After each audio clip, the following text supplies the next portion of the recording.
ನಮ್ಮತ್ರ ಒಂದು ತುಂಬ ಕಾಸ್ಟ್ಲಿ ಅಂದರೆ 1,00,000 ರೂಪಾಯಿ ಬೆಲೆಯ ಅತ್ಯಾಧುನಿಕವಾದ ಒಂದು ಸ್ಮಾರ್ಟ್ಫೋನ್ ಇದೆ ಅನ್ಕೊಳ್ಳಿ. ಅದರಲ್ಲಿ ಪ್ರಬಲವಾದ ಆರ್ಟಿಫಿಷಿಯಲ್ ಇಂಟೆಲಿಜೆನ್ಸ್ ಇದೆ, ಪ್ರಪಂಚದ ಯಾವೇ ಮೂಲೆಯ ಸಂಪರ್ಕ ಸಾಧಿಸೋ ಟೆಕ್ನಾಲಜಿ ಇದೆ. ಹೌದು, ಈಗಿನ ಫೋನ್ಗಳು ಆಕ್ಚುಲಿ ಒಂದು ಮಿನಿ ಸೂಪರ್ ಕಂಪ್ಯೂಟರ್ ಇದ್ದಂತೆ. ಎಕ್ಸಾಕ್ಟ್ಲಿ. ಅಷ್ಟು ಅದ್ಭುತವಾದ ಕ್ಯಾಮರಾ, ಪ್ರೊಸೆಸರ್ ಇರೋ ಇಷ್ಟೆಲ್ಲ ಫೀಚರ್ಗಳಿರೋ ಸಾಧನವನ್ನ ನಾವು ಖರೀದಿಸ್ತೀವಿ. ಆದ್ರೆ ಕೇವಲ ಕಾಲ್ ಮಾಡಕ್ ಮಾತ್ರ ಬಳಸ್ತೀವಿ ಅಲ್ವಾ? ಅದಕ್ಕಿಂತ ಘೋರ. ಅಂತಹ ಅದ್ಭುತವಾದ ಸಾಧನವನ್ನ ನಾವು ತಗೊಂಡು ಬರೀ ಬೆಳಗ್ಗೆ ಏಳೋಕೆ ಒಂದು ಅಲಾರಂ ಇಡೋಕೆ ಮಾತ್ರ ಬಳಸಿದ್ರೆ ಹೇಗಿರುತ್ತೆ? ಓಹೋ, ಅದು ಅದು ಆ ತಂತ್ರಜ್ಞಾನಕ್ಕೆ ಮಾಡೋ ಅತಿ ದೊಡ್ಡ ಅಪಚಾರ ಆಕ್ಚುಲಿ. ಒಂದು ರೀತಿಯಲ್ಲಿ ಆ ಸಾಧನದ ಕೆಪಾಸಿಟಿನ ನಾವು ಅರ್ಥನೇ ಮಾಡ್ಕೊಂಡಿಲ್ಲ ಅಂತಾಯ್ತು. ಕರೆಕ್ಟ್. ಇದೇ ಹೋಲಿಕೆ ನಾವು ಪ್ರತಿದಿನ ನೋಡುವ ಅಥವಾ ಕೇಳುವ ಸಂಧ್ಯಾ ವಂದನೆಗೂ ಅನ್ವಯಿಸುತ್ತೆ. ಇವತ್ತಿನ ನಮ್ಮ ಈ ಆಳವಾದ ವಿಶ್ಲೇಷಣೆಯಲ್ಲಿ ವಿಜಯೇಂದ್ರ ರಾಮನಾಥ್ ಭಟ್ರು ಸಂಪಾದಿಸಿರುವ ಸಂಧ್ಯಾ ವಂದನೆಯ ಅಂತರಂಗ ಅನ್ನೋ ಪುಸ್ತಕದ ಮೂಲ ಮಾಹಿತಿಗಳನ್ನು ನಾವು ಸ್ಟಡಿ ಮಾಡ್ತಿದ್ದೀವಿ. ಹೌದು, ಇದೊಂದು ಬಹಳ ಕುತೂಹಲಕಾರಿಯಾದ ವಿಷಯ. ಖಂಡಿತ. ಈ ಪುಸ್ತಕ ಓದಿದಾಗ ನನಗೆ ಹೊಳೆದ್ದು ಇದೆ, ನಾವು ಒಂದು ಅತ್ಯಾಧುನಿಕ ಆದರೆ ಪ್ರಾಚೀನ ಟೆಕ್ನಾಲಜಿನ ಕೇವಲ ಒಂದು ಹಳೆಯ ಸಂಪ್ರದಾಯದಂತೆ, ಕೇವಲ ಅಲಾರಾಂನಂತೆ ಬಳಸ್ತಿದ್ದೀವಾ ಅಂತೆ. ನಿಜ. ಯಾಕಂದ್ರೆ ಬಹಳಷ್ಟು ಜನ ಉಪನಯನ ಅಂದ್ರೆ ಮುಂಜಿ ಆದ್ಮೇಲೆ ಕೆಲವು ದಿನ ಬಹಳ ಶ್ರದ್ಧೆಯಿಂದ ಸಂಧ್ಯಾವಂದನೆ ಮಾಡ್ತಾರೆ. ಆಮೇಲೆ ನಿಧಾನವಾಗಿ ಅದನ್ನ ಕೈಬಿಡ್ತಾರೆ, ಅಥವಾ ಅರ್ಥ ಗೊತ್ತಿಲ್ಲದೇನೆ ಯಾಂತ್ರಿಕವಾಗಿ ಮಂತ್ರಗಳನ್ನು ಹೇಳ್ತಾರೆ. ಇದಕ್ಕೆ ಪ್ರಮುಖ ಕಾರಣ ಇಂದಿನ ನಮ್ಮ ಆ ಧಾವಂತದ ಬದುಕು, ಅದರ ಜೊತೆಗೆ ಬೆಳಗಿನ ಹೊತ್ತು ಶಾಲೆಗೆ, ಆಫೀಸ್ಗೆ ಓಡೋ ಅವಸರ. ಹೌದು ಹೌದು. ಮತ್ತೆ ಮತ್ತೊಂದು ಮುಖ್ಯವಾದ ಕಾರಣ ಏನಂದ್ರೆ ಸಂಧ್ಯಾ ವಂದನೆ 1000 ಪಾಠ ಅನ್ನೋ ಗೊಂದಲ. ಅಂದ್ರೆ ಒಬ್ಬೊಬ್ರು ಒಂದೊಂದು ರೀತಿಯಲ್ಲಿ ಹೇಳ್ಕೊಡ್ತಾರಲ್ಲ, ಸೊ ಯಾವುದನ್ನ ನಂಬೇಕು ಯಾವುದನ್ನ ಬಿಡಬೇಕು ಅನ್ನೋ ಕನ್ಫ್ಯೂಷನ್ನಲ್ಲೇ ಇದರ ಅಸಲಿ ಉದ್ದೇಶ ಮರೆಯಾಗ್ಬಿಟ್ಟಿದೆ. ಕೇವಲ ಆ ಮಂತ್ರಗಳ ಉಚ್ಚಾರಣೆ ಮಾತ್ರ ಉಳ್ಕೊಂಡಿದೆ. ಸೊ ಇದನ್ನೇ ಸ್ವಲ್ಪ ಬಿಡಿಸಿ ನೋಡೋಣ. ಗ್ರಂಥದ ಪ್ರಕಾರ ಈ ಸಂಧ್ಯಾವಂದನೆ ಅನ್ನೋದು ಕೇವಲ ಒಂದು ಹಳೆಯ ಧಾರ್ಮಿಕ ಸಂಪ್ರದಾಯನ, ಅಥವಾ ನಮ್ಮ ಮನಸ್ಸು ಮತ್ತೆ ದೇಹವನ್ನ ಪ್ರತಿದಿನ ರೀಸೆಟ್ ಮಾಡೋ ಒಂದು ಟೆಕ್ನಾಲಜಿನ? ಇದರ ನೈಜ ಉದ್ದೇಶ ಆದ್ರೂ ಏನು? ಈ ಪುಸ್ತಕ ಬಹಳ ಸ್ಪಷ್ಟವಾಗಿ ಹೇಳುತ್ತೆ, ಸಂಧ್ಯಾವಂದನೆ ಅನ್ನೋದು ಕೇವಲ ಬಾಹ್ಯ ಆಚರಣೆ ಅಲ್ಲ, ಇದೊಂದು ಆಧ್ಯಾತ್ಮಿಕ ತಪಸ್ಸು ಅಂತ. ಓಹೋ, ತಪಸ್ಸು. ಹೌದು. ದೈನಂದಿನ ಬಾಹ್ಯ ಮತ್ತು ಆಂತರಿಕ ಪ್ರಕೃತಿಯ ಕಂಟ್ರೋಲ್ನಿಂದ ನಮ್ಮೊಳಗೆ ಸುಪ್ತವಾಗಿರೋ ದಿವ್ಯತ್ವವನ್ನ ಜಾಗೃತಗೊಳಿಸೋದೇ ಇದರ ಅಂತಿಮ ಗುರಿ. ಭಗವದ್ಗೀತೆಯಲ್ಲಿ ಶ್ರೀಕೃಷ್ಣ ಬಹಳ ಸ್ಪಷ್ಟವಾಗಿ ಯಜ್ಞಾನಾಂ ಜಪಯಜ್ಞೋಸ್ಮಿ ಎಂದಿದ್ದಾನೆ. ಅಂದ್ರೆ ಎಲ್ಲಾ ಯಜ್ಞಗಳಲ್ಲಿ ನಾನು ಜಪಯಜ್ಞವಾಗಿದ್ದೇನೆ ಅಂತ. ಸಂಧ್ಯಾವಂದನೆ ಇದೇ ಜಪಯಜ್ಞದ ಒಂದು ರೂಪ. ಇಲ್ಲೊಂದು ನಿಮಿಷ. ಈಗ ಸಾಮಾನ್ಯ ಜನರಿಗೆ ಭಕ್ತಿ ಅಥವಾ ಪೂಜೆ ಅಂದ್ರೆ ದೇವ್ರಿಗೆ ಹೂವೇರಿಸಿ ಧೂಪ ದೀಪ ನೈವೇದ್ಯಗಳೊಂದಿಗೆ ವಿಜೃಂಭಣೆಯಿಂದ ಆರತಿ ಮಾಡೋದು. ಅದು ಕಣ್ಣಿಗೆ ಕಾಣುತ್ತೆ. ಹೌದು, ಅದು ಮನಸ್ಸಿಗೆ ಒಂದು ರೀತಿಯ ತೃಪ್ತಿ ಕೊಡುತ್ತೆ. ಆದರೆ ಸಂಧ್ಯಾವಂದನೆಯಲ್ಲಿ ಈ ರೀತಿಯ ಯಾವುದೇ ಬಾಹ್ಯ ಅಂದ್ರೆ ಪೂಜಾ ಸಾಮಗ್ರಿಗಳೇ ಇಲ್ವಲ್ಲ, ಕೇವಲ ಕುತ್ಕೊಂಡು ಮಾಡೋದು ಅಷ್ಟೊಂದೇ ಶಕ್ತಿಶಾಲಿನಾ? ಅದೇ ಇದರ ವಿಶೇಷತೆ. ಹೇಗೆ ನೋಡಿ, ಬಾಹ್ಯ ಪೂಜೆಗೆ ದೇವರನ್ನ ಆವಾಹನೆ ಮಾಡಬೇಕು, ಪೂಜೆಯ ನಂತರ ಪ್ರತ್ಯಾವಾಹನೆ ಅಥವಾ ವಿಸರ್ಜನೆ ಮಾಡಬೇಕು. ಪೂಜಾ ಸಾಮಗ್ರಿಗಳು ಕಡ್ಡಾಯವಾಗಿ ಬೇಕೇ ಬೇಕು. ನೀವು ಎಲ್ಲಾದ್ರೂ ಟ್ರಾವೆಲ್ ಮಾಡ್ತಿದ್ರೆ ಅಥವಾ ಸಾಮಗ್ರಿಗಳು ಇಲ್ಲ ಅಂದ್ರೆ ಪೂಜೆ ನಿಂತೋಗುತ್ತೆ. ಹೌದು, ಅದು ಪ್ರಾಕ್ಟಿಕಲ್ ಪ್ರಾಬ್ಲಮ್. ಬಟ್ ಸಂಧ್ಯಾವಂದನೆ ಅದಕ್ಕಿಂತಲೂ ಸುಲಭ, ಒಂಥರ ಪೋರ್ಟೇಬಲ್ ಮತ್ತು ಶ್ರೇಷ್ಠ. ಯಾಕಂದ್ರೆ ಇಲ್ಲಿ ನಮ್ಮ ಹೃದಯ ಕಮಲದಲ್ಲಿರೋ ಭಗವಂತನನ್ನ ಸುಷುಮ್ನ ನಾಡಿಯ ಮೂಲಕ ಧ್ಯಾನ ಮಾಡಲಾಗುತ್ತೆ. ಈ ಸುಷುಮ್ನ ನಾಡಿ ಅಂದ್ರೆ ಏನು? ಇದು ನಮ್ಮ ಬಾಡಿಯಲ್ಲಿ ಫಿಸಿಕಲ್ ಆಗಿ ಎಲ್ಲಿದೆ? ಯೋಗ ವಿಜ್ಞಾನದ ಪ್ರಕಾರ ನಮ್ಮ ಬೆನ್ನುಹುರಿಯಲ್ಲಿ ಅಂದ್ರೆ ಸ್ಪೈನಲ್ ಕಾರ್ಡ್ನಲ್ಲಿ ಸಾವಿರಾರು ನಾಡಿಗಳಿವೆ. ಓಕೆ. ಅದರಲ್ಲಿ ಎಡಭಾಗದ ಇಡಾನಾಡಿ ಮತ್ತು ಬಲಭಾಗದ ಪಿಂಗಳ ನಾಡಿ ನಮ್ಮ ಮೆದುಳಿನ ಲೆಫ್ಟ್ ಮತ್ತೆ ರೈಟ್ ಭಾಗಗಳನ್ನ ಪ್ರತಿನಿಧಿಸುತ್ತೆ. ಇವೆರಡರ ಮಧ್ಯೆ ಇರೋ ಅತ್ಯಂತ ಸೂಕ್ಷ್ಮವಾದ ಸೆಂಟ್ರಲ್ ನಾಡಿನೇ ಈ ಸುಷುಮ್ನಾ ನಾಡಿ. ಓಹೋ, ಅಂದ್ರೆ ನರ್ವಸ್ ಸಿಸ್ಟಮ್ಗೆ ಕನೆಕ್ಟ್ ಆಗಿರೋದು. ಎಕ್ಸಾಕ್ಟ್ಲಿ. ಇದು ನಮ್ಮ ನರಮಂಡಲದ ಆ ಸಮತೋಲನವನ್ನ ಬ್ಯಾಲೆನ್ಸ್ ಮಾಡೋ ಕೇಂದ್ರ. ಬಾಹ್ಯ ವಸ್ತುಗಳಿಗಿಂತ ಮನಸ್ಸಿನ ಏಕಾಗ್ರತೆ ಮತ್ತೆ ಈ ಆಂತರಿಕ ನರಮಂಡಲದ ಶಕ್ತಿಗೆ ಇಲ್ಲಿ ಹೆಚ್ಚು ವ್ಯಾಲ್ಯೂ ಇದೆ. ಭೌತಿಕ ವಸ್ತುಗಳ ಮೂಲಕ ಮಾಡೋ ದ್ರವ್ಯಮಯ ಯಜ್ಞಕ್ಕಿಂತ ಒಳಗಿನ ಈ ಜ್ಞಾನಮಯ ಯಜ್ಞ ಅತ್ಯಂತ ಶ್ರೇಷ್ಠ ಅಂತ ಗ್ರಂಥ ಹೇಳುತ್ತೆ. ಅಂದ್ರೆ ಯಾವುದೇ ಬಾಹ್ಯ ಸಾಧನಗಳಿಲ್ಲದೆ ನೇರವಾಗಿ ನಮ್ಮ ನರಮಂಡಲದ ಜೊತೆ ಕೆಲಸ ಮಾಡೋ ಪ್ರಕ್ರಿಯೆ ಇದು. ಇದು ನಿಜಕ್ಕೂ ತುಂಬಾ ಕುತೂಹಲಕಾರಿಯಾಗಿದೆ. ಆದರೆ ಈ ಆಂತರಿಕ ಧ್ಯಾನಕ್ಕೆ ಕೂರೋ ಮುನ್ನ ಪುಸ್ತಕದಲ್ಲಿ ಶೌಚ ಅಂದ್ರೆ ಶುದ್ಧಿಯ ಬಗ್ಗೆ ಬಹಳ ಒತ್ತು ನೀಡಿದ್ದಾರಲ್ವಾ? ಹೌದು, ಖಂಡಿತ. ಅಸ್ನಾತೋ ನಾಚರೇತ್ ಕರ್ಮ ಅಂದ್ರೆ ಸ್ನಾನ ಮಾಡದೆ ಯಾವುದೇ ಕರ್ಮ ಮಾಡುವಂತಿಲ್ಲ ಅಂದ ನಿಯಮ ಇದೆ. ಬೆಳಗ್ಗೆ ಎದ್ದು ತಣ್ಣೀರಿನಲ್ಲಿ ಸ್ನಾನ ಮಾಡಿದ್ರೆ ನಿದ್ದೆ ಓಡಿ ಹೋಗುತ್ತೆ, ದೇಹ ಶುದ್ಧ ಆಗುತ್ತೆ, ಸರಿ. ಆದರೆ ಪುಸ್ತಕದಲ್ಲಿ ಅಂತರ ಶೌಚದ ಬಗ್ಗೆಯೂ ಪ್ರಸ್ತಾಪ ಇದೆ ತಾನೆ? ಹೌದು.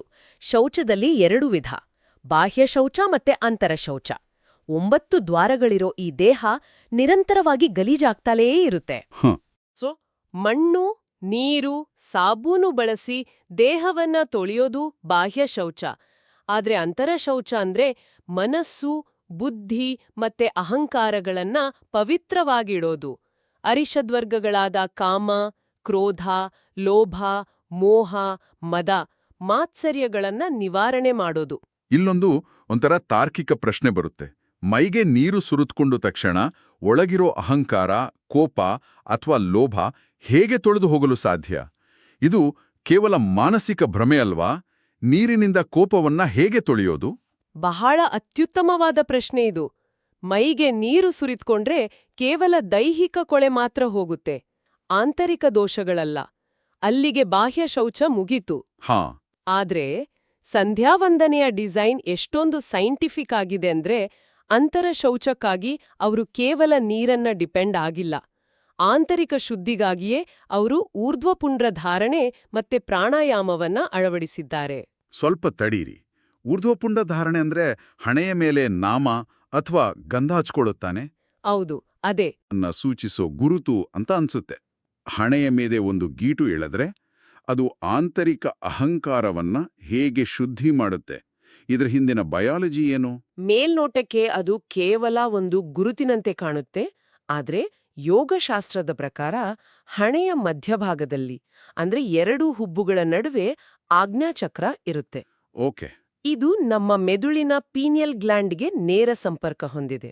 ಊರ್ಧ್ವಪುಂಡ್ರವನ್ನ ಧಾರಣೆ ಮಾಡುವಾಗ ನಿರ್ದಿಷ್ಟ ಮಂತ್ರಗಳೊಂದಿಗೆ ಆ ಜಾಗವನ್ನ ಸ್ಪರ್ಶಿಸಿದಾಗ, ಅಂದ್ರೆ ಆ ಟಚ್ ಮಾಡೋದ್ರಿಂದ. ಎಕ್ಸಾಕ್ಟ್ಲಿ, ಆ ಸ್ಪರ್ಶದಿಂದ ಮೂಲಾಧಾರ ಚಕ್ರದಲ್ಲಿರೋ ಅಂದ್ರೆ ಬೆನ್ನುಹುರಿಯ ತಳಭಾಗದಲ್ಲಿರೋ ಕುಂಡಲಿನಿ ಶಕ್ತಿಯು ಜಾಗೃತವಾಗಿ ಮೆದುಳಿನ ಮೇಲ್ಭಾಗದಲ್ಲಿರೋ ಸಹಸ್ರಾರ ಚಕ್ರವನ್ನ ತಲುಪಲು ಒಂದು ಭೌತಿಕ ಪ್ರಚೋದನೆ ಅಂದ್ರೆ ಸ್ಟಿಮ್ಯುಲಸ್ ಸಿಗುತ್ತೆ. ಓಹೋ.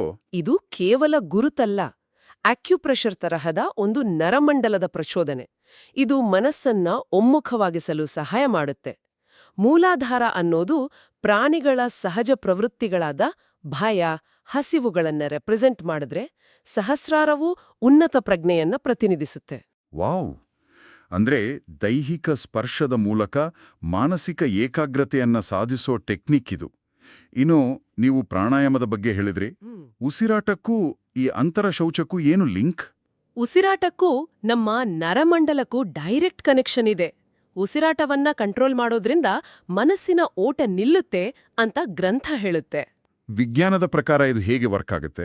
ಸೈನ್ಸ್ ಭಾಷೆಯಲ್ಲಿ ಹೇಳ್ಬೇಕು ಅಂದ್ರೆ, ನಾವು ದೀರ್ಘವಾಗಿ ಉಸಿರಾಡಿದಾಗ ನಮ್ಮ ವೇಗಸ್ ನರ್ವ್ ಪ್ರಚೋದನೆಗೊಳ್ಳುತ್ತೆ. Vagus nerve, okay. ಇದು ನಮ್ಮ ಮೆದುಳಿನಲ್ಲಿರೋ ಅಮಿಗ್ಡಾಲಾ ಅನ್ನೋ ಭಾವನೆಗಳ ಕೇಂದ್ರವನ್ನ ಶಾಂತಗೊಳಿಸುತ್ತೆ. ಈ ಅಮಿಗ್ಡಾಲದಲ್ಲೇ ಕೋಪ, ಭಯ, ಉದ್ವೇಗಗಳು ಹುಟ್ಟೋದು. ಹೌದಾ? ಹೌದು. ನೀವು ಪ್ರಾಣಾಯಾಮ ಮಾಡಿದಾಗ ಮೆದುಳಿಗೆ ಹೋಗೋ ಆಕ್ಸಿಜನ್ ಫ್ಲೋ ಬ್ಯಾಲೆನ್ಸ್ ಆಗಿ ಕೋಪ, ಲೋಭಗಳಂತಹ ಉದ್ವೇಗಗಳು ತಾವಾಗೇ ತಣ್ಣಗಾಗ್ತವೆ. ಇದನ್ನೇ ಅವರು ಅಂತರ ಶೌಚ ಅಂದ್ರು. ಇದು ಭ್ರಮೆ ಅಲ್ಲ, ಸಂಪೂರ್ಣ ನ್ಯೂರೋಬಯಾಲಜಿ. ಸೊ ನಾವು ದೈಹಿಕವಾಗಿ ಸ್ನಾನ ಮಾಡಿ ಬಾಹ್ಯವಾಗಿ ಕ್ಲೀನ್ ಆದ್ವಿ. ನಂತರ ನಾಮಧಾರಣೆ ಮತ್ತು ಪ್ರಾಣಾಯಾಮದ ಮೂಲಕ ಅಮಿಗ್ಡಾಲವನ್ನ ಶಾಂತಗೊಳಿಸಿ ಕೋಪ, ಭಯಗಳನ್ನ ದೂರ ಮಾಡಿ ಆಂತರಿಕವಾಗಿಯೂ ಶುದ್ಧರಾದ್ವಿ. ಕರೆಕ್ಟ್. ಅಂದ್ರೆ ನಮ್ಮ ಹಾರ್ಡ್ವೇರ್ ಈಗ ಕಂಪ್ಲೀಟ್ ಆಗಿ ಕ್ಲೀನ್ ಆಗಿದೆ. ಈ ಶುದ್ಧವಾದ ಹಾರ್ಡ್ವೇರ್ ಅನ್ನ ಇಂಟರ್ನೆಟ್ಗೆ ಅಂದ್ರೆ ಬ್ರಹ್ಮಾಂಡಕ್ಕೆ ಕನೆಕ್ಟ್ ಮಾಡೋ ಪ್ರಕ್ರಿಯೆ ಮುಂದಿನದು ಅಲ್ವಾ? ಗ್ರಂಥದಲ್ಲಿ ಇದನ್ನ ಬಿಂಬ ಮತ್ತು ಪ್ರತಿಬಿಂಬ ಅಂತ ಕರೆದಿದ್ದಾರೆ. ಹೌದು ಹೌದು. ಇಲ್ಲಿ ಪರಮಾತ್ಮ ಮತ್ತು ಜೀವಾತ್ಮನ ನಡುವಿನ ಸಂಬಂಧವನ್ನ ಬಿಂಬ ಮತ್ತು ಪ್ರತಿಬಿಂಬಕ್ಕೆ ಹೋಲಿಸಿದ್ದಾರೆ. ಪರಮಾತ್ಮನು ಬಿಂಬ, ಇಡೀ ಬ್ರಹ್ಮಾಂಡವೇ ಅವನ ಬೃಹತ್ ಶರೀರ. ಓಕೆ. ನಾವು ಜೀವಾತ್ಮರು ಪ್ರತಿಬಿಂಬ. ಈ ಸಂಘ ಪಿಂಡಾಂಡವೇ ಅಂದ್ರೆ ದೇಹವೇ ನಮ್ಮ ಶರೀರ. ಆಚಮನ ಪ್ರಕ್ರಿಯೆಯಿಂದ ಅಂದ್ರೆ 3 ಬಾರಿ ನೀರನ್ನ ಹೀರೋದ್ರಿಂದ ಈ ಪಿಂಡಾಂಡದ 24 ತತ್ವಗಳ ಪರಿಚಯ ನಮಗಾಗತ್ತೆ. ಈ 24 ತತ್ವಗಳು ಅಂದ್ರೆ ಯಾವುದು? ನೀರು ಕುಡಿಯೋದಕ್ಕೂ ಈ ತತ್ವಗಳಿಗೂ ಏನ್ ಸಂಬಂಧ? ಸಾಂಖ್ಯ ದರ್ಶನದ ಪ್ರಕಾರ ಈ ಇಡೀ ಸೃಷ್ಟಿ 24 ತತ್ವಗಳಿಂದ ಮಾಡಲ್ಪಟ್ಟಿದೆ. 5 ಜ್ಞಾನೇಂದ್ರಿಯಗಳು ಅಂದ್ರೆ ಕಣ್ಣು, ಕಿವಿ, ಮೂಗು, ನಾಲಿಗೆ, ಚರ್ಮ, 5 ಕರ್ಮೇಂದ್ರಿಯಗಳು, ಪಂಚಭೂತಗಳಾದ ಭೂಮಿ, ನೀರು, ಬೆಂಕಿ, ಗಾಳಿ, ಆಕಾಶ. ಓಹೋ, ಇವೆಲ್ಲವೂ ಹೌದು. ಮತ್ತೆ ಮನಸ್ಸು, ಬುದ್ಧಿ, ಅಹಂಕಾರ ಹೀಗೆ. ಆಚಮನ ಮಾಡುವಾಗ ಕೇಶವ, ನಾರಾಯಣ, ಮಾಧವ ಅಂತ ಮಂತ್ರ ಹೇಳ್ತಾ ನೀರು ಹೀರ್ದಾಗ ನಮ್ಮ ಜೀರ್ಣಾಂಗ ವ್ಯೂಹ ಮತ್ತು ನರಮಂಡಲ ಆಕ್ಟಿವ್ ಆಗತ್ತೆ. ಆ ಕ್ಷಣದಲ್ಲಿ ನನ್ನ ಈ ದೇಹ ಕೇವಲ ಮಾಂಸಖಂಡಗಳಲ್ಲ, ಇದು 24 ತತ್ವಗಳ ಒಂದು ಅದ್ಭುತ ಸಂಯೋಜನೆ ಅನ್ನೋ ಎಚ್ಚರವನ್ನ ತಂದುಕೊಳ್ಳೋದು ಇದರ ಉದ್ದೇಶ. ನಂತರ ಸಂಕಲ್ಪದ ಮೂಲಕ ಬ್ರಹ್ಮಾಂಡ ಮತ್ತು ಪಿಂಡಾಂಡಗಳ ಎರಡಕ್ಕೂ ಪಾವಿತ್ರ್ಯತೆಯನ್ನ ತರಲಾಗತ್ತೆ. ಬಟ್ ಇಲ್ಲೊಂದು ಪ್ರಶ್ನೆ ಕೇಳಲೇಬೇಕು. ಈ ಇಡೀ ಬ್ರಹ್ಮಾಂಡ ತನ್ನ ಪಾಡೆಗೆ ತಾನು ಅತ್ಯದ್ಭುತವಾಗಿ ಕೆಲಸ ಮಾಡ್ತಿದೆ. ಸೂರ್ಯ ಹುಟ್ಟುತ್ತಿದ್ದಾನೆ, ಗ್ರಹಗಳು ತಿರುಗುತ್ತಿವೆ. ಹಾಗಿದ್ಮೇಲೆ ನಮ್ಮ ಈ ಪುಟ್ಟ ಪಿಂಡಾಂಡವನ್ನ ಪ್ರತಿದಿನ 3 ಬಾರಿ ಆ ಬೃಹತ್ ಬ್ರಹ್ಮಾಂಡದೊಂದಿಗೆ ಸಿಂಕ್ ಮಾಡೋ ಅಗತ್ಯವಾದ್ರೂ ಏನಿದೆ? ನಾವು ಈ ರೀತಿ ಸಿಂಕ್ ಮಾಡದಿದ್ರೆ ಬ್ರಹ್ಮಾಂಡಕ್ಕೇನು ಲಾಸ್ ಇಲ್ವಲ್ಲ, ಅದು ನಿಂತೋಗುತ್ತಾ? ಬ್ರಹ್ಮಾಂಡಕ್ಕೆ ಖಂಡಿತ ಯಾವ ಲಾಸ್ ಕೂಡ ಇಲ್ಲ. ಮತ್ತೆ ಲಾಸ್ ಇರೋದು ನಮ್ಗೆ. ಈ ಸಿಂಕಿಂಗ್ ಪ್ರಕ್ರಿಯೆಯ ಹಿಂದಿರೋ ಅತಿದೊಡ್ಡ ಗುಟ್ಟೆ ಮನುಷ್ಯನಲ್ಲಿರೋ ಅತಿದೊಡ್ಡ ಶತ್ರುವಾದ ನಾನು ಅನ್ನೋ ಅಹಂಕಾರವನ್ನ ಕರಗಿಸೋದು. ಓಹೋ, ಅಹಂಕಾರ ಕರಗಿಸೋಕೆ. ಹೌದು. ನಾವು ಪ್ರತಿದಿನ ಎಷ್ಟೊಂದು ಕೆಲಸಗಳನ್ನ ಮಾಡ್ತೀವಿ, ನಾವೇ ಎಲ್ಲವನ್ನೂ ಸಾಧಿಸ್ತಿದ್ದೀವಿ ಅನ್ನೋ ಭ್ರಮೆಲಿ ಇರ್ತೀವಿ. ಆದ್ರೆ ದಿನಕ್ಕೆ 3 ಬಾರಿ ಬ್ರಹ್ಮಾಂಡದ ಬೃಹತ್ ಶಕ್ತಿಯ ಮುಂದೆ ನಿಂತು ಸಂಪರ್ಕ ಸಾಧಿಸಿದಾಗ ನಾನು ಕೇವಲ ಒಂದು ಸಣ್ಣ ಪ್ರತಿಬಿಂಬ, ಅಸಲಿ ಶಕ್ತಿ ಆ ಬಿಂಬದಲ್ಲಿದೆ, ಆ ಬ್ರಹ್ಮಾಂಡದಲ್ಲಿದೆ ಅನ್ನೋ ಅರಿವು ನಮಗೆ ಮೂಡುತ್ತೆ. ಇದೇ ಹಂತದಲ್ಲಿ ಅರ್ಘ್ಯಪ್ರದಾನ ಬರೋದಲ್ವಾ? ಸೂರ್ಯಮಂಡಲದಲ್ಲಿರೋ ಸೂರ್ಯನಾರಾಯಣನ ಪ್ರೀತ್ಯರ್ಥವಾಗಿ ನೀರನ್ನ ಬಿಡೋದು. ಎಕ್ಸಾಕ್ಟ್ಲಿ ಅದೇ. ಗ್ರಂಥದ ಪ್ರಕಾರ ಇದು ನಮ್ಮ ಪ್ರತಿದಿನದ ಪಾಪಗಳನ್ನ ಕಳೆಯುತ್ತೆ ಅಂತ ಹೇಳಲಾಗಿದೆ. ಅಂದ್ರೆ ಬೆಳಗಿನ ಅರ್ಘ್ಯ ರಾತ್ರಿಯ ಪಾಪಗಳನ್ನ, ಮಧ್ಯಾಹ್ನದ್ದು ಬೆಳಗಿನ ಪಾಪಗಳನ್ನ, ಮತ್ತೆ ಸಾಯಂಕಾಲದ್ದು ಮಧ್ಯಾಹ್ನದ ಪಾಪಗಳನ್ನ ನಾಶ ಮಾಡುತ್ತೆ ಅಂತ.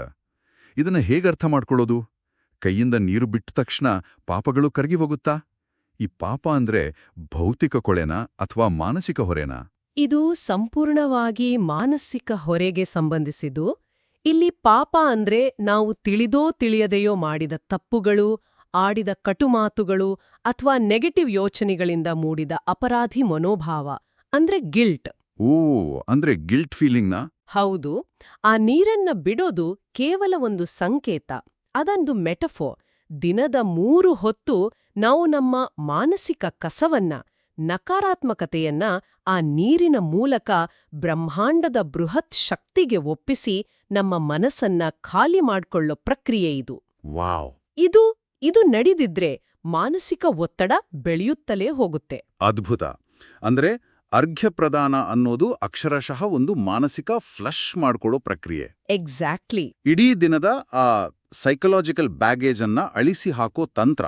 ಈ ಸಂಪರ್ಕ ಏರ್ಪಟ್ಟ ನಂತರ ಬರೋದೇ ಸಂಧ್ಯಾವಂದನೆಯ ಕೇಂದ್ರ ಬಿಂದು, ಅಂತಿಮ ಮತ್ತು ಅತಿ ಮುಖ್ಯ ಘಟ್ಟ, ಗಾಯತ್ರಿ ಜಪ ಮತ್ತು ಸಮರ್ಪಣೆ. ಹೌದು. ಇಡೀ ಆ ಸಂಧ್ಯಾವಂದನೆಯ ಪ್ರಕ್ರಿಯೆ ಸಿದ್ಧವಾಗುವುದೇ ಈ ಗಾಯತ್ರಿ ಉಪಾಸನೆಗಾಗಿ. ಗಾಯತ್ರಿ ಮಂತ್ರವು ಮನುಷ್ಯನಿಗೆ ಧೀಶಕ್ತಿಯನ್ನ, ಅಂದ್ರೆ ಅತ್ಯುತ್ತಮ ಬುದ್ಧಿ ಅಥವಾ ಸರಿ ತಪ್ಪುಗಳನ್ನ ವಿವೇಚಿಸುವ ಪ್ರೇರಣೆಯನ್ನ ನೀಡುತ್ತೆ. ಇಲ್ಲಿ ಪುಸ್ತಕದಲ್ಲಿ ನೀಡಿರೋ ಒಂದು ಹೋಲಿಕೆ ನನಗೆ ತುಂಬಾ ಇಷ್ಟವಾಯ್ತು. ಕೃಷಿಯಲ್ಲಿ ರೈತ ಬೆಳೆಯನ್ನಷ್ಟೇ ಅಪೇಕ್ಷಿಸಿ ಅಗ್ರಿಕಲ್ಚರ್ ಮಾಡ್ತಾನೆ. ಆದ್ರೆ ಬೆಳೆಯ ಜೊತೆಗೆ ಧನಗಳಿಗೆ ಮೇವಾಗೋ ಹುಲ್ಲು ಹೇಗೆ ಉಚಿತವಾಗಿ ಸಿಗುತ್ತೋ ಹಾಗೆ ಗಾಯತ್ರಿ ಜಪದಲ್ಲಿ ಧೀಶಕ್ತಿಯನ್ನ ಬೇಡಿದಾಗ ಅದರ ಜೊತೆಗೆ ನಮ್ಮ ಭೌತಿಕ ಬದುಕಿಗೆ ಬೇಕಾದ ಪ್ರಜ್ಞೆ, ಯಶಸ್ಸು, ಕೀರ್ತಿ, ಆಯುಷ್ಯ, ಆರೋಗ್ಯ ಮತ್ತೆ ಬ್ರಹ್ಮವರ್ಚಸ್ಸು ಎಲ್ಲವೂ ಬೈ ಪ್ರಾಡಕ್ಟ್ ಆಗಿ ಫ್ರೀಯಾಗಿ ಲಭಿಸುತ್ತೆ ಅಂತ ವಿವರಿಸಿದ್ದಾರೆ. ಹೌದು. ಆದ್ರೆ ಅಂತಿಮ ಗುರಿ ಮಾತ್ರ ಮೋಕ್ಷವಾಗಿರ್ಬೇಕು. ಖಂಡಿತ. ಜೀವನದ 4 ಮಜಲುಗಳಾದ ಬ್ರಹ್ಮಚರ್ಯ ಅಂದ್ರೆ ಜ್ಞಾನ ಸಂಪಾದನೆ, ಗೃಹಸ್ಥ ಅಂದ್ರೆ ಧರ್ಮ ಮಾರ್ಗದಲ್ಲಿ ಆರ್ಥಿಕ ಸಂಪಾದನೆ ಮತ್ತೆ ಸಂಸಾರ ಸುಖ, ವಾನಪ್ರಸ್ಥ ಅಂದ್ರೆ ಲೌಕಿಕ ಅಪೇಕ್ಷೆ ತ್ಯಜಿಸುವಿಕೆ, ಮತ್ತೆ ಕೊನೆಯದಾಗಿ ಮೋಕ್ಷ. ಇದು ಭಾರತೀಯ ಪರಂಪರೆಯ ಗುರಿ. ಈ ಗ್ರಂಥದಲ್ಲಿ ಸಂಧ್ಯಾವಂದನೆಯನ್ನ ಶಿಕ್ಷಣದ 3 ಹಂತಗಳಿಗೆ ಬಹಳ ಸುಂದರವಾಗಿ ಹೋಲಿಸಿದ್ದಾರೆ. ಪ್ರಾಥಮಿಕ ಶಿಕ್ಷಣ, ಮಾಧ್ಯಮಿಕ ಶಿಕ್ಷಣ ಮತ್ತೆ ಉನ್ನತ ಶಿಕ್ಷಣ ಅಲ್ವಾ? ಹೌದು. ಮಂತ್ರಗಳನ್ನ ಬಾಯ್ಪಾಠ ಮಾಡಿ ಅದರ ಅರ್ಥ ಗೊತ್ತಿಲ್ಲದಿದ್ದರೂ ಕೇವಲ ಯಾಂತ್ರಿಕವಾಗಿ ಮಾಡೋದು ಪ್ರಾಥಮಿಕ ಶಿಕ್ಷಣ. ಅದೇ ಮಂತ್ರಗಳನ್ನ ಸ್ವಲ್ಪ ಶ್ರದ್ಧೆ, ಭಕ್ತಿ, ನಂಬಿಕೆಯಿಂದ ಮಾಡೋದು ಮಾಧ್ಯಮಿಕ ಶಿಕ್ಷಣ. ಮತ್ತು ಸಂಧ್ಯಾವಂದನೆಯ ಅಂತರಂಗವನ್ನ ಅಂದ್ರೆ ಅದರ ಪ್ರತಿಯೊಂದು ಕ್ರಿಯೆಯ ಹಿಂದಿನ ಆ ನರಮಂಡಲದ ಮಾನಸಿಕತೆಯ ಒಳಾರ್ಥವನ್ನ ಸಂಪೂರ್ಣವಾಗಿ ತಿಳಿದು ಮಾಡೋದು ಉನ್ನತ ಶಿಕ್ಷಣ. ಇಲ್ಲಿ ನನ್ನೊಂದು ಪ್ರಶ್ನೆ. ಬಹಳಷ್ಟು ಜನರಿಗೆ ಈ ಅರ್ಥವೆಲ್ಲ ತಿಳಿದಿರೋದಿಲ್ಲ ಗೊತ್ತಾ? ಹೌದು, ತುಂಬಾ ಜನರಿಗೊತ್ತಿಲ್ಲ. ಸೊ ಒಬ್ಬ ವ್ಯಕ್ತಿ ಕೇವಲ ಪ್ರಾಥಮಿಕ ಹಂತದಲ್ಲಿಯೇ ಸಿಕ್ಕಾಕೊಂಡಿದ್ರೆ, ಅಂದ್ರೆ ಕೇವಲ ಯಾಂತ್ರಿಕವಾಗಿ ಗಡಿಬಿಡಿಯಲ್ಲಿ ಮಂತ್ರ ಹೇಳಿ ಎದ್ದೋಗ್ತಿದ್ರೆ ಅದರಿಂದ ಏನಾದರೂ ಯೂಸ್ ಇದೆಯಾ? ಅಥವಾ ಒಳಾರ್ಥ ತಿಳಿಯೋವರೆಗೆ ಆತ ಮಾಡೋ ಆಚರಣೆಗಳೆಲ್ಲವೂ ಸಂಪೂರ್ಣ ವೇಸ್ಟಾ? ಇದು ಬಹಳ ಜನರನ್ನು ಕಾಡೋ ಪ್ರಶ್ನೆ ಇದು. ಆದ್ರೆ ಉತ್ತರ ಖಂಡಿತ ವೇಸ್ಟ್ ಅಲ್ಲ. ಹೌದಾ? ಪ್ರಾಥಮಿಕ ಹಂತವು ಒಂದು ಅಡಿಪಾಯ ಇದ್ದಂತೆ. ನೀವು ಯಾಂತ್ರಿಕವಾಗಿಯಾದ್ರೂ ಪ್ರತಿದಿನ ಒಂದು ನಿರ್ದಿಷ್ಟ ಸಮಯಕ್ಕೆ ಕುಳಿತು ಜಪ ಮಾಡ್ತೀರಾ ಅಂದ್ರೆ ಅದು ನಿಮ್ಮ ಮೆದುಳಿನಲ್ಲಿ ಒಂದು ಹೊಸ ನ್ಯೂರಲ್ ಪಾಥ್ವೇ ಅನ್ನ ಸೃಷ್ಟಿಸುತ್ತೆ. ಅದು ನಿಮ್ಮಲ್ಲಿ ಒಂದು ಅದ್ಭುತವಾದ ಶಿಸ್ತನ್ನ ಬೆಳೆಸುತ್ತೆ. ಅಂದ್ರೆ ಶಿಸ್ತೇ ಮೊದಲ ಮೆಟ್ಟಿಲು. ಅರ್ಥ ಗೊತ್ತಿಲ್ಲದಿದ್ರೂ ಆ ಟೈಮ್ಗೆ ಅಲ್ಲಿ ಕೂರೋ ಅಭ್ಯಾಸವೇ ಒಂದು ಸಾಧನೆ. ನಿಖರವಾಗಿ. ಆ ದೈನಂದಿನ ಶಿಸ್ತು ನಿಧಾನವಾಗಿ ಅಭ್ಯಾಸ ಆಗತ್ತೆ. ಆ ಅಭ್ಯಾಸ ನಿಮ್ಮನ್ನ ಶ್ರದ್ಧೆಯತ್ತ ಕೊಂದೊಯ್ಯತ್ತೆ. ಶ್ರದ್ಧೆ ನಿಮ್ಮನ್ನ ಅರ್ಥ ಹುಡುಕುವಂತೆ ಮಾಡುತ್ತೆ. ಅಂತಿಮವಾಗಿ ಒಳಾರ್ಥವನ್ನ ಅರಿತು ಕೊನೆಯಲ್ಲಿ ಮಾಡೋ ಕೃಷ್ಣಾರ್ಪಣದ ಹಂತಕ್ಕೆ ಅದು ಕೊಂಡೊಯ್ಯತ್ತೆ. ಕೃಷ್ಣಾರ್ಪಣ ಅಂದ್ರೆ ನಾಹಂ ಕರ್ತ ಹರಿಃ ಕರ್ತ, ನಾನು ಮಾಡುವನಲ್ಲ ಎಲ್ಲವನ್ನೂ ಮಾಡಿಸುವನು ಭಗವಂತನೇ ಅಂತ ನಾವು ಮಾಡಿದ ಕರ್ಮಗಳೆಲ್ಲವನ್ನೂ ಭಗವಂತನಿಗೆ ಅರ್ಪಿಸೋದು ಅಲ್ವಾ? ಹೌದು. ಆದ್ರೆ ಇಲ್ಲೊಂದು ನಾನೊಂದು ವಾಸ್ತವಿಕವಾದ ಅಂದ್ರೆ ಪ್ರಾಕ್ಟಿಕಲ್ ಪ್ರಶ್ನೆ ಕೇಳಬೇಕು. ಕೇಳಿ. ಇಂದಿನ ಕಾರ್ಪೊರೇಟ್ ಜಗತ್ತಿನಲ್ಲಿ ತೀವ್ರವಾದ ಕಾಂಪಿಟಿಷನ್ ಇದೆ. ನಾನು ಕಷ್ಟಪಟ್ಟು ಪ್ರಾಜೆಕ್ಟ್ ಮಾಡಿ ನಾನು ಮಾಡಿದ್ದಲ್ಲ ಭಗವಂತ ಮಾಡಿಸಿದ್ದು ಅಂತ ಕ್ರೆಡಿಟ್ ತಗೊಳ್ಳೋದನ್ನ ಬಿಟ್ರೆ ನನಗೆ ಪ್ರಮೋಷನ್ ಹೇಗೆ ಸಿಗತ್ತೆ? ಈ ಅಹಂಕಾರ ತ್ಯಾಗ ಅನ್ನೋದು ನಮ್ಮ ಮಹತ್ವಾಕಾಂಕ್ಷೆಯನ್ನೇ ಕೊಂದಾಕಲ್ವಾ? ಇದು ಅತ್ಯಂತ ಸೂಕ್ಷ್ಮವಾದ ಮತ್ತೆ ತುಂಬಾ ಪ್ರಮುಖವಾದ ಪ್ರಶ್ನೆ. ಕೃಷ್ಣಾರ್ಪಣ ಅಂದ್ರೆ ಕ್ರಿಯಾಶೀಲತೆಯನ್ನ ಕಳೆದುಕೊಳ್ಳೋದಲ್ಲ. ಇದು ಕರ್ಮವನ್ನ ಮಾಡೋದ್ರ ಬಗ್ಗೆ ಅಲ್ಲ, ಕರ್ಮದ ಫಲದ ಮೇಲಿನ ಆಸಕ್ತಿಯನ್ನ ಬಿಡುವುದ್ರ ಬಗ್ಗೆ. ಓಹೋ, ಫಲದ ಮೇಲಿನ ಆಸಕ್ತಿಯೇ? ಹೌದು. ನೀವು ಕಾರ್ಪೊರೇಟ್ ಜಗತ್ತಿನಲ್ಲಿ ಕೆಲಸ ಮಾಡುವಾಗ ನಾನೇ ಬೆಸ್ಟ್, ನನಗೆ ಪ್ರಮೋಷನ್ ಸಿಗ್ಲೇಬೇಕು ಅನ್ನೋ ಅಹಂಕಾರದಿಂದ ಕೆಲಸ ಮಾಡಿದ್ರೆ ರಿಸಲ್ಟ್ ಸಿಗ್ದಿದ್ದಾಗ ತೀವ್ರವಾದ ಡಿಪ್ರೆಷನ್ಗೆ ಜಾರ್ತೀರ. ನಿಜ. ಆದ್ರೆ ಕೃಷ್ಣಾರ್ಪಣ ಭಾವನೆಯಿಂದ ಕೆಲಸ ಮಾಡಿದಾಗ ನೀವು ನಿಮ್ಮ 100% ಪ್ರಯತ್ನವನ್ನ ಹಾಕ್ತೀರಾ. ಆದ್ರೆ ಫಲಿತಾಂಶದ ಬಗ್ಗೆ ಮಾನಸಿಕವಾಗಿ ಅಂಟ್ಕೊಂಡಿರೋದಿಲ್ಲ. ಅಂದ್ರೆ ಡಿಟ್ಯಾಚ್ಮೆಂಟ್ ಇರುತ್ತೆ. ಇದ್ರಿಂದ ನಿಮ್ಮ ಆತಂಕ ಅಂದ್ರೆ ಆಂಗ್ಸೈಟಿ ಕಡಿಮೆಯಾಗಿ ನಿಮ್ಮ ಕೆಲಸದ ಆ ಕ್ವಾಲಿಟಿ ಇನ್ನೂ ಹೆಚ್ಚಾಗುತ್ತೆ. ಅಮೇಜಿಂಗ್. ಇದು ಮಹತ್ವಾಕಾಂಕ್ಷೆಯನ್ನ ಕೊಲ್ಲೋದಿಲ್ಲ, ಬದಲಾಗಿ ಸೋಲಿನ ಭಯವನ್ನ ಕೊಲ್ಲುತ್ತೆ. ಇದೊಂದು ಅತ್ಯುತ್ತಮವಾದ ಮಾನಸಿಕ ಸ್ವಾಸ್ಥ್ಯದ ಟೆಕ್ನಿಕ್ ಇದು. ಸೊ ಈ ಎಲ್ಲ ಮೂಲ ಮಾಹಿತಿಗಳನ್ನ ಒಟ್ಟಿಗೆ ಸೇರಿಸಿ ನೋಡಿದಾಗ ಒಂದು ವಿಷಯ ಬಹಳ ಸ್ಪಷ್ಟವಾಗುತ್ತೆ. ಸಂಧ್ಯಾವಂದನೆ ಅನ್ನೋದು ಕೇವಲ ಮಂತ್ರಗಳನ್ನ ಉಚ್ಚರಿಸೋ ಒಂದು ಧಾರ್ಮಿಕ ಕರ್ಮವಲ್ಲ. ಸ್ನಾನದಿಂದ ದೇಹದ ಜಡತ್ವ ಕಳೆಯೋದು, ನಾಮಧಾರಣೆಯಿಂದ ಆಜ್ಞಾಚಕ್ರದ ಪ್ರಚೋದನೆ, ಹೌದು, ಪ್ರಾಣಾಯಾಮದಿಂದ ವೇಗಸ್ ನರ್ವ್ ಕಂಟ್ರೋಲ್, ಆಚಮನದಿಂದ ದೇಹದ 24 ತತ್ವಗಳ ಎಚ್ಚರ, ಅರ್ಘ್ಯದಿಂದ ಮಾನಸಿಕ ಹೊರೆ ವಿಸರ್ಜನೆ, ಗಾಯತ್ರಿಯಿಂದ ಬುದ್ಧಿಯ ಪ್ರಖರತೆ ಮತ್ತು ಕೃಷ್ಣಾರ್ಪಣದಿಂದ ಅಹಂಕಾರದ ನಿವಾರಣೆ. ಇದು ಚಿತ್ತಚಾಂಚಲ್ಯವನ್ನ ದೂರ ಮಾಡಿ ಫೋಕಸ್ ಹೆಚ್ಚಿಸೋ, ಪ್ರಾಣಾಯಾಮದ ಮೂಲಕ ದೈಹಿಕ ಆರೋಗ್ಯವನ್ನ ಕಾಪಾಡೋ ಒಂದು ಸಂಪೂರ್ಣ ಹೋಲಿಸ್ಟಿಕ್ ಲೈಫ್ ಸ್ಟೈಲ್ ಅಲ್ವಾ? ಖಂಡಿತ. ಇಂದಿನ ಈ ಗಡಿಬಿಡಿಯ ಇನ್ಫಾರ್ಮೇಷನ್ ಓವರ್ಲೋಡ್ ತುಂಬಿರೋ ಜಗತ್ತಿನಲ್ಲಿ ನಮ್ಗೆ ಅತಿ ಹೆಚ್ಚು ಬೇಕಾಗಿರೋದು ಇದೆ. ದಿನಕ್ಕೆ 3 ಬಾರಿ ನಮ್ಮ ಫೋನ್ಗಳನ್ನ ಬದಿಗಿಟ್ಟು ನಮ್ಮ ಉಸಿರಾಟವನ್ನ, ನಮ್ಮ ಮನಸ್ಸನ್ನ ಮತ್ತು ಮುಖ್ಯವಾಗಿ ನಮ್ಮ ಅಹಂಕಾರವನ್ನ ರೀಸೆಟ್ ಮಾಡ್ಕೊಳ್ಳೋಕೆ ನಮ್ಮ ಪೂರ್ವಜರು ನಮ್ಗೆ ಕೊಟ್ಟ ಉಚಿತ ಸಾಧನ ಇದು. ನಿಜ. ನಾವು ಮಾನಸಿಕ ಆರೋಗ್ಯಕ್ಕಾಗಿ, ಕಾನ್ಸಂಟ್ರೇಷನ್ಗಾಗಿ ಲಕ್ಷಾಂತರ ರೂಪಾಯಿ ಖರ್ಚು ಮಾಡಿ ಕ್ಲಿನಿಕ್ಗಳಿಗೆ ಹೋಗ್ತೀವಿ. ಆದ್ರೆ ನಮ್ಮದೇ ಪರಂಪರೆಯಲ್ಲಿರೋ ಇಂತಹ ಅದ್ಭುತವಾದ ಕಾಗ್ನಿಟಿವ್ ಬಿಹೇವಿಯರಲ್ ಥೆರಪಿಯನ್ನೇ ನಿರ್ಲಕ್ಷ್ಯ ಮಾಡ್ತೀವಿ ಗೊತ್ತಾ? ಹೌದು. ಆಕ್ಚುಲಿ ಇದು ಈ ಚರ್ಚೆಯನ್ನ ಮುಕ್ತಾಯಗೊಳಿಸುವಾಗ ಇದನ್ನ ಕೇಳ್ತಿರೋರ ಮನಸ್ಸಿನಲ್ಲಿ ಒಂದು ಹೊಸ ಆಲೋಚನೆಯನ್ನ ಬಿತ್ತೋದಕ್ಕೆ ನಾನು ಬಯಸ್ತೀನಿ. ನಮ್ಮ ಪೂರ್ವಜರು ಸಾವಿರಾರು ವರ್ಷಗಳ ಹಿಂದೆಯೇ ಮಾನವನ ಶರೀರ, ನರಮಂಡಲ ಮತ್ತು ಮನೋವಿಜ್ಞಾನವನ್ನ ಇಷ್ಟು ಆಳವಾಗಿ ಅರ್ಥ ಮಾಡಿಕೊಂಡು ದೈನಂದಿನ ಒತ್ತಡಗಳನ್ನು ನಿವಾರಿಸಲು ಇಂತಹ ಅದ್ಭುತವಾದ ಆಚರಣೆಗಳನ್ನ ಡಿಸೈನ್ ಮಾಡಿದ್ರು. ಹಾಗಾದ್ರೆ ಒಮ್ಮೆ ಯೋಚನೆ ಮಾಡಬೇಕಾದ ವಿಷಯ ಏನಂದ್ರೆ, ನಾವು ಪ್ರತಿದಿನ ಯಾವುದೇ ಯೋಚನೆ ಇಲ್ಲದೆ ಕೇವಲ ಯಾಂತ್ರಿಕವಾಗಿ ಮಾಡ್ತಿರೋ ಇನ್ನೂ ಎಷ್ಟು ಪ್ರಾಚೀನ ಆಚರಣೆಗಳ ಅಂತರಂಗವನ್ನ ನಾವು ಅರ್ಥ ಮಾಡ್ಕೊಳ್ಳದೆ ಕಳ್ಕೊಳ್ತಿದೀವೋ ಅಲ್ವಾ? ಖಂಡಿತ. ಇದು ಯೋಚನೆ ಮಾಡಬೇಕಾದ ವಿಷಯನೇ. ಆ ಆಚರಣೆಗಳ ಅಂತರಂಗವನ್ನ, ಅದರ ಹಿಂದಿನ ವಿಜ್ಞಾನವನ್ನ ಅರಿತರೆ ಮಾನವನ ಸಾಮರ್ಥ್ಯ ಇನ್ನೆಷ್ಟು ಅದ್ಭುತವಾಗಿ ಹೊರಹೊಮ್ಮಬಹುದು ಅಂತ.